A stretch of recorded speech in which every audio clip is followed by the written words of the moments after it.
Na Universidade de Iowa, o pessoal fez um experimento do seguinte teor. Eles colocavam 4 pilhas de cartas de baralho, 2 pilhas vermelhas e 2 pilhas azuis.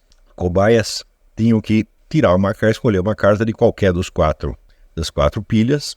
Conforme a carta que ele virasse, ele ganhava uma certa quantia em dinheiro ou tinha de pagar uma certa quantia em dinheiro. Acontece que as cartas não estavam uniformemente distribuídas.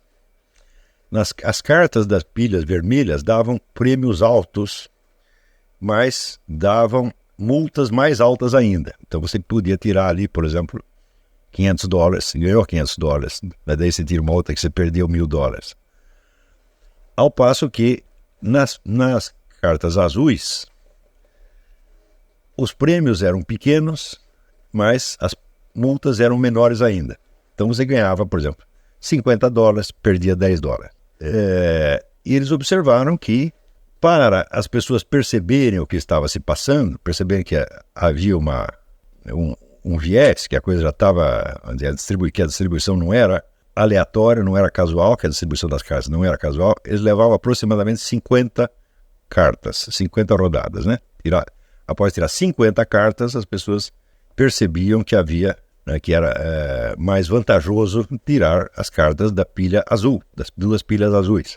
Acontece que, ao mesmo tempo, os pacientes estavam ligados numa máquina que media a quantidade de suor nas suas mãos, porque o suor na mão, ele é um índice muito claro de estresse, né? Quando há uma situação mais estressante, você sua mais da mão. Então, eles perceberam que a pessoa, para perceber o que estava acontecendo, levava 50 jogadas. Após 80 jogadas, elas já tinham a explicação inteira do que estava acontecendo. Isso em média, né? Uns a mais ou menos, mas em média, 50 para perceber que as cartas da pilha vermelha estavam viciadas, e 80 para descrever mentalmente a regra do jogo.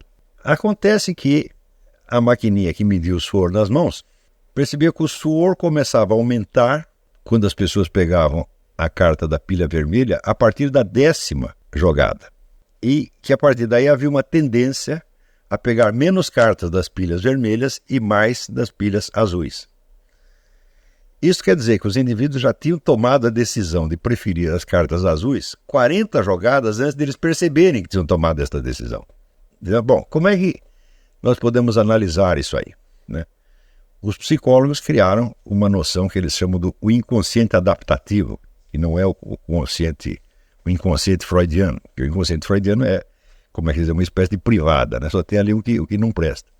Pois o inconsciente adaptativo seria, vamos dizer, um mecanismo inconsciente que permite você se adaptar a certas situações antes que você tenha uma compreensão consciente clara do que está se passando.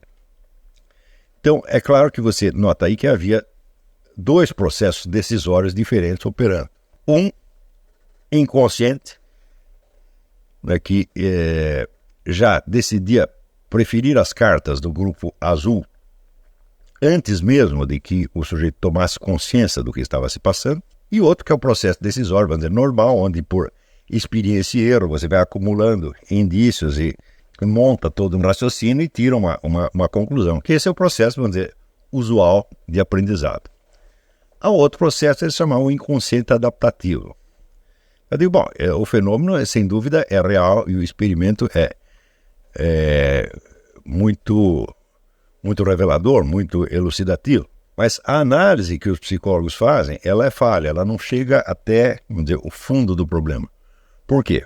Porque justamente por ser um estudo psicológico. A psicologia estuda apenas o que se passa na psique. Ela não há um meio psicológico de você estudar a relação entre o processo cognitivo e o objeto do processo cognitivo.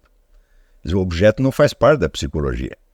Tá certo? Então eles estudam só a parte subjetiva da história. Então por isso eles não podem chegar até o fundo da análise. Então, continuando. Como eles estavam interessados apenas os psicólogos que fizeram a pesquisa e os outros que escrevem a respeito e que analisam, estão interessados apenas no processo psicológico, eles não podem captar o processo inteiro. Isso é, a relação que se estabelece entre a mente, entre o sujeito do processo cognitivo e a situação real. Quer dizer, a situação real não faz parte da abordagem psicológica. A psicologia não tem como analisar a situação real, mas apenas fazer as reações psicológicas. Mas nós podemos, nada impede que a gente prossiga a análise onde a psicologia parou, tá certo? E a análise que eu faço é o seguinte: o processo chama normal ou longo de aprendizado, que é aquele que acontecia entre a 50ª jogada e a 80ª, é o processo normal do que nós chamamos de raciocínio por indução.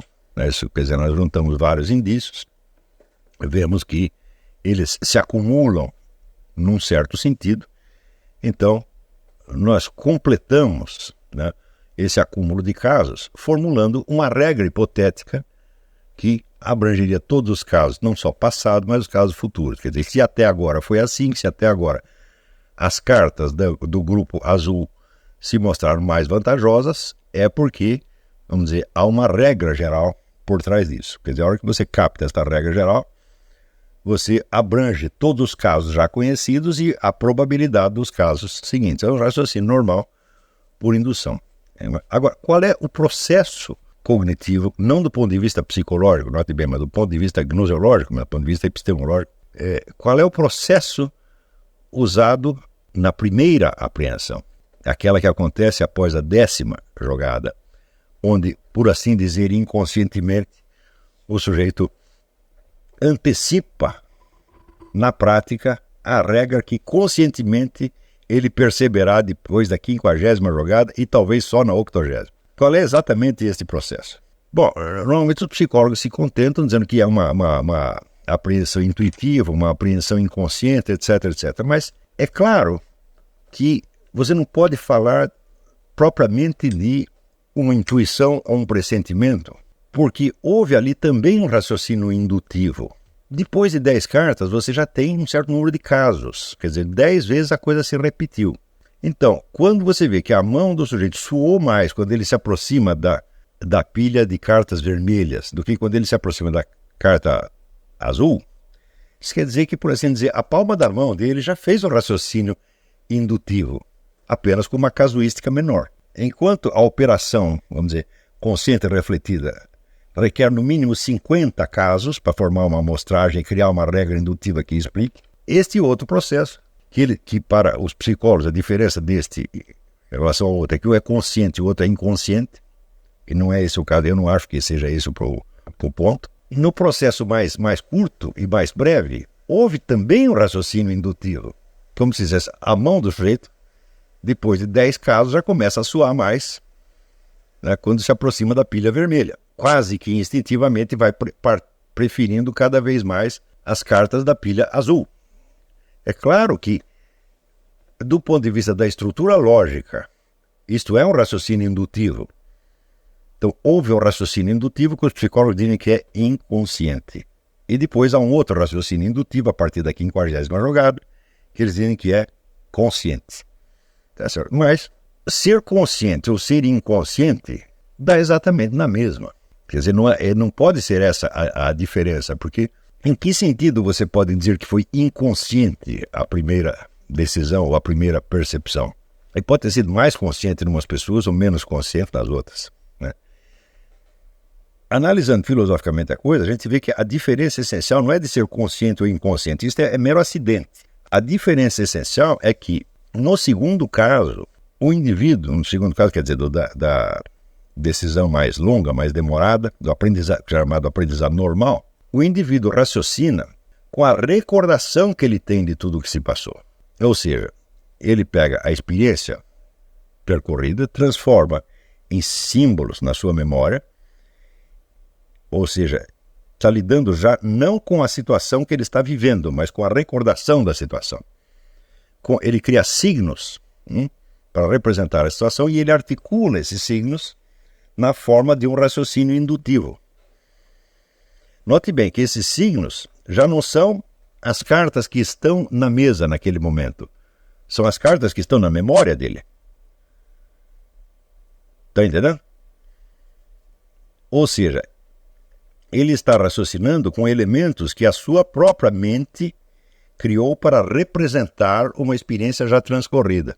Então ele está lidando inteiramente com materiais criados pela sua própria mente, materiais que naturalmente têm uma referência à experiência real.